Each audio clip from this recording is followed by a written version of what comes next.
Hello, my name is Bruce McDermott. I'm a poet, live here in Mystic, Connecticut, and I'd like to read some poems that I've written about the road or traveling. The first one is called An Empty Horizon. You can sit here with me in this out-of-the-way place off the traveled way where nobody goes. It's not too hard to find once I show you, of course. From here you can see the narrow ribbon of steel and concrete that begins on the eastern horizon.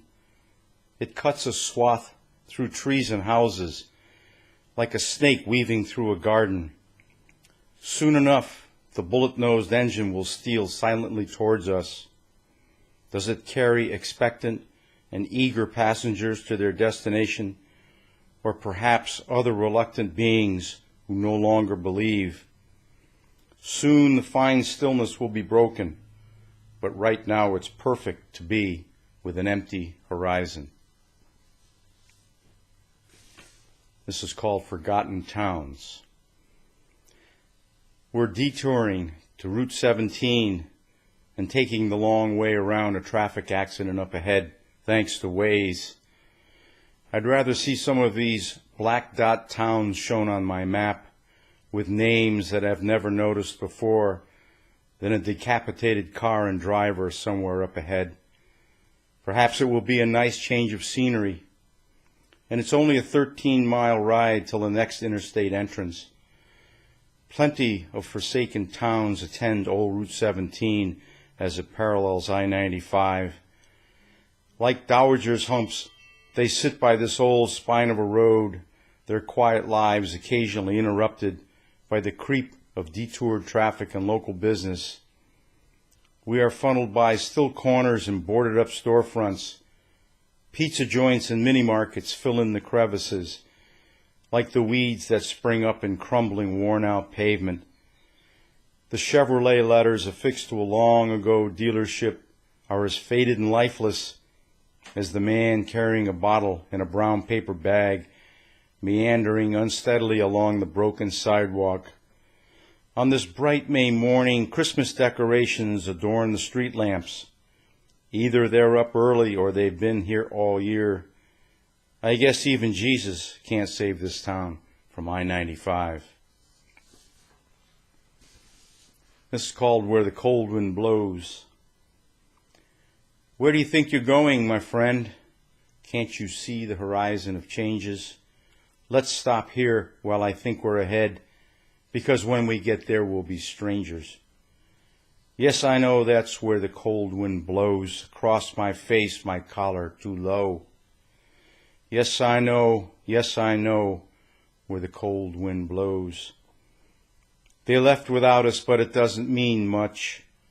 We'll get there by dark, you can trust me. Get me my music to keep us alive. It's an alibi that says we were here. Yes, I know that's where the cold wind blows. Across my face, my collar too low.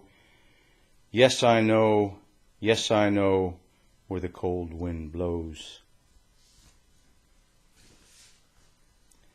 This is called No Need for Conversation. There's no need for conversation. It's enough that the road has its own rhythm and the satellite radio's reception is perfect. No need to switch from fading stations or having to listen to right-wing diatribes on the only station you can pull in. Some well-meaning fool is clamoring to save us from cosmology, physics, and evolution. Catch me on the way back, preacher. How did they scoop those public broadcast frequencies anyway?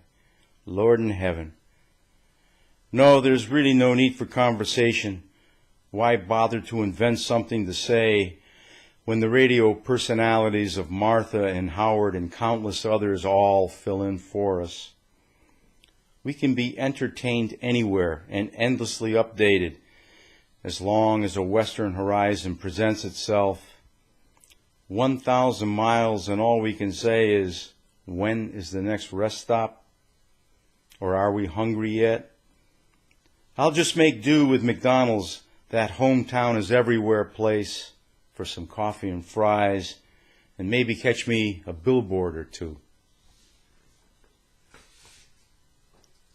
This is called Interstate Wanderlust.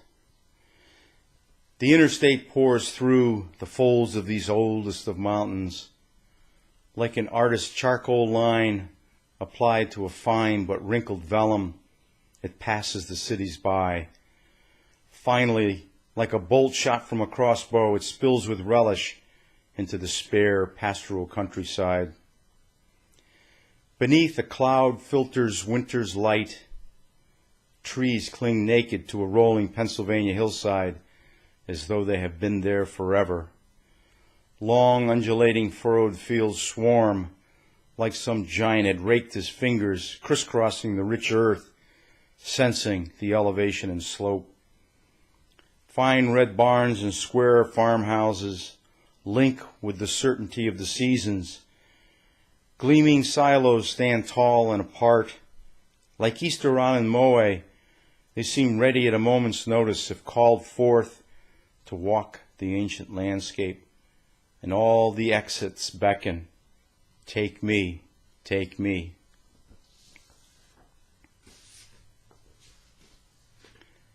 This is called Prairie Terrors. I lay in a darkened room in a Texas road town off of I-10. Here the pump jacks bob like cartoonish blackbirds.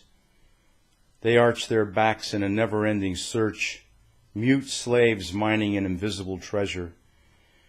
In the early morning blackness, I am unable to sleep, concerned about 1,000 miles to go. I wish I could be neutral without misgivings, like the pump jacks they're called to duty clear. The distant rumble of a heavy freight train and the faint moan of its horn reaches out through the night to whomever is awake to listen. Hauling the oil pipe to Galveston, probably. 2 longs, a short, and 2 longs echo across the flatness. It's a warning note to some drunken cowboy about to take on the slow-moving freight at a crossing without gates. 200 cars can take a long time to pass at 5 miles per hour. The rattle of their progress slowly fades to silence.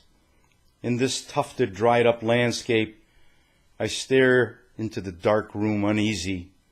I try to will the desert sounds to revisit me, because the noises which come unbidden and interrupt sleep might not come again.